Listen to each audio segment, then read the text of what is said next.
जगन और लीला नाम के भाई बहन रहते थे। दोनों के माँ बाप नहीं थे और वही एक दूसरे का परिवार थे। जगन बड़ा था और लीला उससे 2 साल छोटी। लीला और जगन हमेशा साथ रहते और एक दूसरे के बीच बहुत प्यार था। जगन अपनी छोटी बहन का बहुत ध्यान रखता था। लीला भी अपने भाई को बहुत ही प्यार करती थी।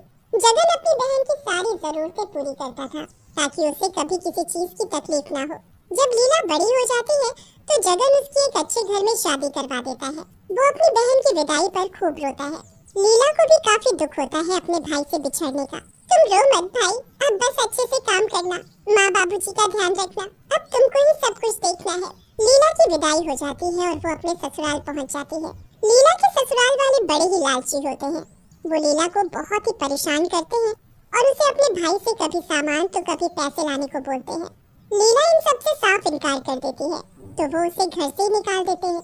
लीला बहुत रोती है और जाने से मना करती है, पर उसका पति और ससुराल वाले उसे धक्का देकर घर से निकाल देते हैं। बेचारी रोते हुए वहाँ से चली जाती है और दूर एक पेड़ के नीचे जाकर बैठ जाती है। अब मैं क्या करूँ, कहाँ जाऊँ? भाई के पास गई तो उन्हें कितना दुख होगा ये जानकर कि मेरे ससुराल वालों ने मुझे घर से निकाल दिया है। नहीं, मैं कहीं भी रहूंगी पर वहाँ घर नहीं जाऊंगी। लीला यही सोचकर अपने घर नहीं जाती और रात को उसी पेड़ के नीचे सो जाती है। ऐसे ही बेचारी लीला काफी दिन गुजार देती है और एक भिखारन जैसी जिंदगी जीने लगती है। उसके बाद वो एक घर में नौकरानी का काम करने लगती है। वो अपनी जिंदगी ऐसे ही बिताने लगती है। दूसरी तरफ लीला का भाई लीला से मिलने उसके ससुराल जाता है। आस पड़ोस में पूछने से पता चलता है कि वो लोग वहाँ से मकान बेचकर कहीं और चले गए हैं। मेरी बहन कहाँ चली गई? वो ऐसे तो नहीं कर सकती, आखिर कहाँ गए ये लोग? जगत बड़ा परेशान हो जाता है और हर जगह पता लगाने की कोशिश करता है। इतने दिन निकल जाते हैं पर कुछ भी पता नहीं चल पाता। जगत बहुत रोता है, उसे समझ ही नहीं आ रहा होता कि करे तो क्या करे। वो हार कर वापस घर चला जाता है। एक दिन जब लीला काम करके जा रही होती है तो उसकी मालकिन उसे बुलाती है। जी मालकिन, देखो कुछ दिन बाद राखी है, तुम्हारा भी भाई है जिसे तुम बहुत याद करती हो। तुम उसके पास आओ, वो तुम्हारे लिए परेशान हो रहा होगा। राखी? मुझे तो पता भी नहीं था। मैं भाई से मिलने जरूर जाऊंगी। मैं उसकी सबसे पसंदीदा मिठाई भी लेकर जाऊंगी। वो बहुत खुश होगा। कितने दिनों बाद मैं उससे मिलूंगी। मैं जरूर जाऊंगी। हाँ, जरूर जाना। लीला अपने भाई से मिलने जाने के लिए बड़ी ही बेचैन होती है। वो अपने सारे पैसे इकट्ठे करके उसके लिए जाने क्या क्या खरीदती है। 2 दिन बाद वो अपने भाई से मिलने निकल पड़ती है और अपने गांव पहुंच जाती है। जैसे ही वो बस से उतरती है तो उसे दूर अपना भाई दिखाई देता है। वो जल्दी से बिना देखे रोड पर ही भागने लगती है कि तभी एक ट्रक आकर उसे कुचल देता है और उसकी मौत हो जाती है। भीड़ देखकर जगन वहाँ जाकर देखता है। ओह, लगता है किसी का एक्सीडेंट हो गया है, भगवान उसका भला करे। जगन वहाँ से निकल जाता है और लीला की लाश वहीं पड़ी रह जाती है। रात को लीला चुड़ैल बन जाती है।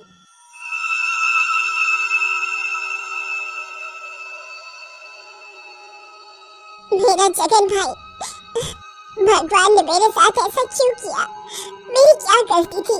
मैं इतने महीनों से अपने भाई से मिलने का इंतजार करती रही और आज जब वो मेरे सामने आया तो मैं उससे मिल भी नहीं पाई, एक राखी तक नहीं बांध पाई। मेरी राखी ऐसे ही रह गई।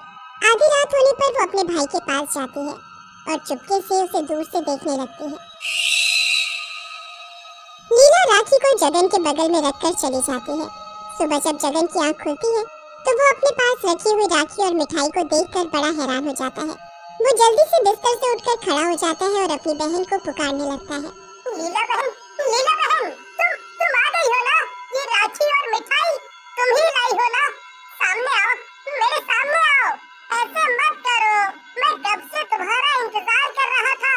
मुझे पता था तुम जरूर आओगी। अब मुझे ऐसे परेशान मत करो और जल्दी से सामने आ जाओ। जगन पूरे घर में अपनी बहन को ढूंढ लेता है पर लीला तो कहीं भी नहीं होती। जगन को कुछ समझ नहीं आ रहा होता कि आखिर वो राखी और मिठाई उसके पास कैसे आई। उस मिठाई के बारे में तो बस उसकी बहन ही जानती थी। उसका मन बिल्कुल शांत नहीं रहता। पूरा दिन वो परेशान ही रहता है। रात को उसे बड़ी ही मुश्किल से नींद आती है। जैसे ही वो सोता है वैसे ही लीला चुड़ैल वहाँ दोबारा आ जाती है। मैं आ गई भाई, ये देखने की आपने मेरी मिठाई खाई या नहीं, मेरी लाई राखी बांधी या नहीं। लीला अपने भाई को देखती है पर जगन का हाथ तो खाली होता है, उसमें कोई राखी नहीं बंधी होती।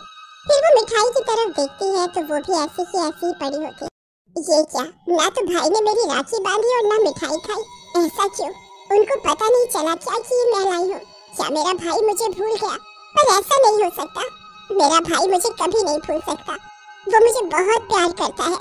लीला बड़ी परेशान हो जाती है कि जगन ने आखिर राखी क्यों नहीं बांधी। वो लाई हुई राखी को उठाती है और खुद अपने भाई के हाथ पर बांधने लगती है। पर फिर उसे अचानक याद आता है कि उसकी माँ ने मना किया था कि सोते हुए किसी को राखी नहीं बांधते। माँ ने मुझे एक बार मना किया था कि सोते हुए राखी नहीं बांधते। राखी तो भाई को सामने बिठाकर उसकी आरती उतारकर पूरे तरीके से बांधी जाती है। अब मैं क्या करूं? कैसे ये राखी अपने भाई को बांधूं?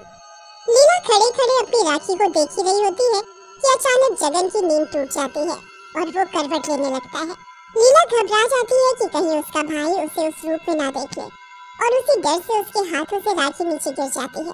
लीला जल्दी से वहां से गायब हो जाती है।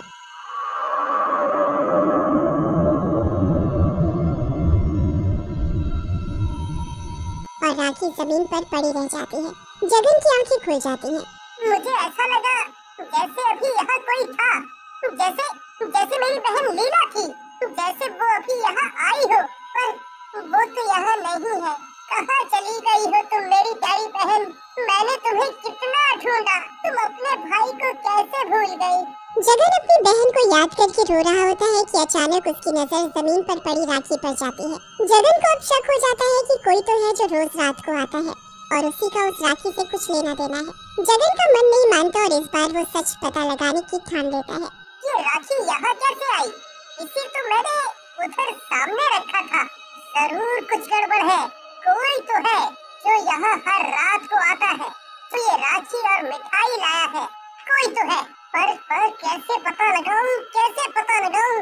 एक काम करता हूँ, आज मैं इस राखी को छुपा देता हूँ। जगन रात होने का इंतजार करने लगता है और जैसे ही रात होती है वो अपनी आंखें बंद करके लेट जाता है और सोने का नाटक करता है। उसके सोते ही लीला वहाँ पर फिर से आ जाती है।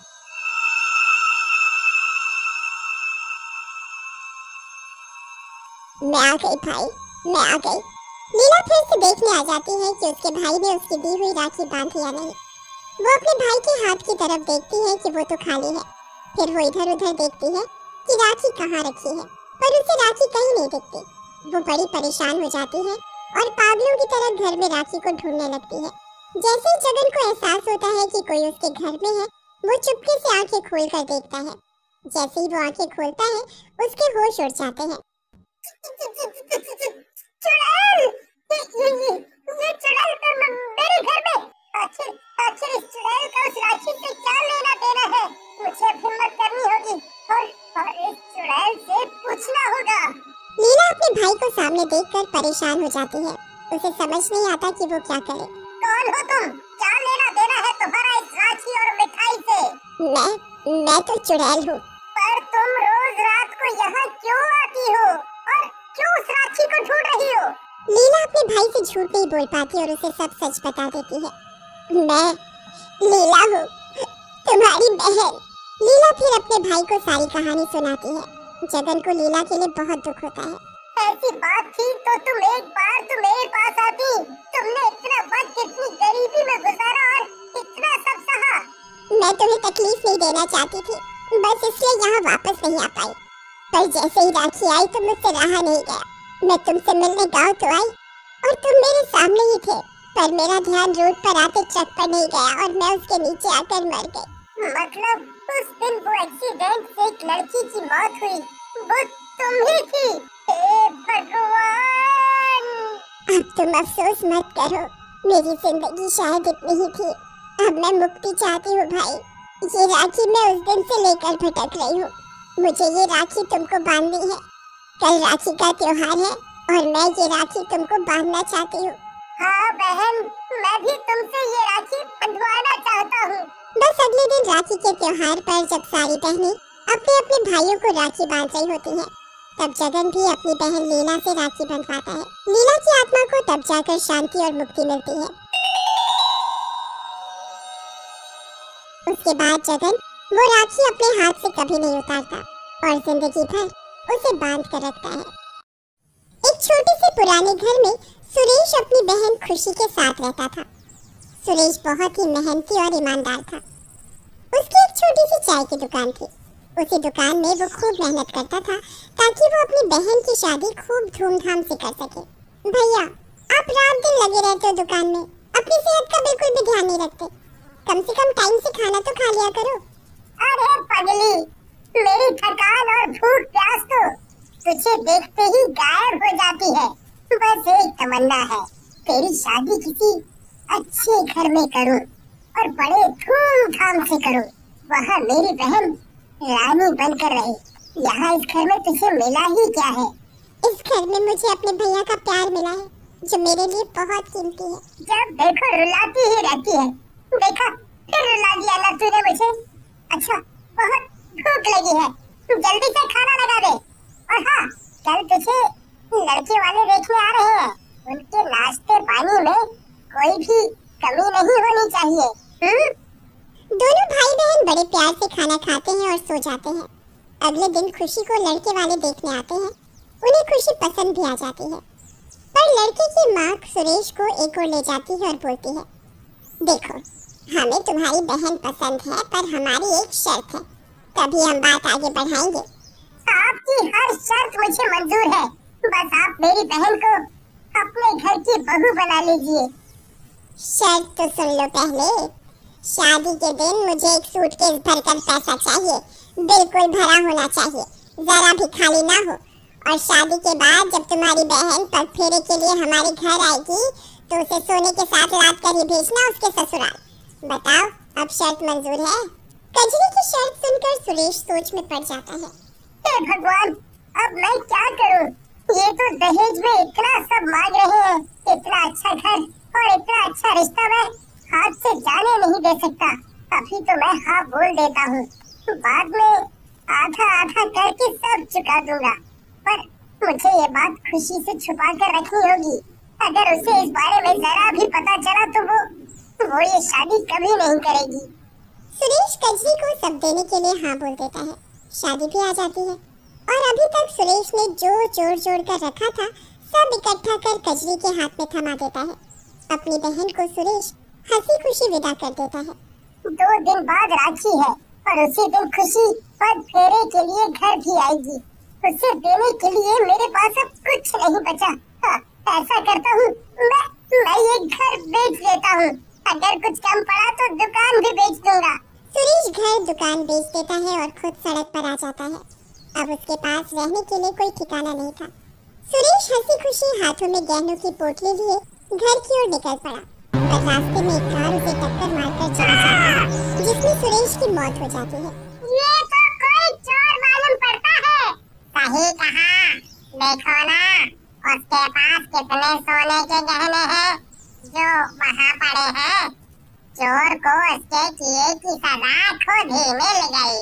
अरे भैया, हमें पुलिस को इसके बारे में बताना चाहिए। हाँ, थोड़ी देर में वहाँ पुलिस आ जाती है और वहाँ पड़े सुरेश को अपने साथ उठाकर ले जाती है।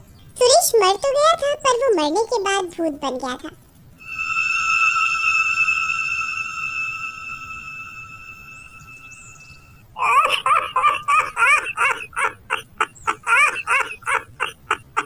मौत भी कैसी मिली है। मेरा यहाँ घर मकान सब खत्म हो गया और लोगों ने मुझे मरते ही क्या नाम दिया, एक चोर का। ये तो ऊपर वाला ही जानता है कि मैं चोर हूँ या नहीं। काश मरने से पहले एक बार अपनी बहन से मिल लिया होता, उससे राखी बंधवा ली होती। आज के दिन मेरी ये कलाई सूनी रह गई।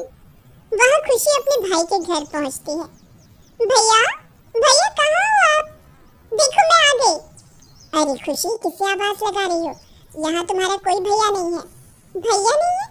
आज के दिन वो कहाँ जा सकते हैं?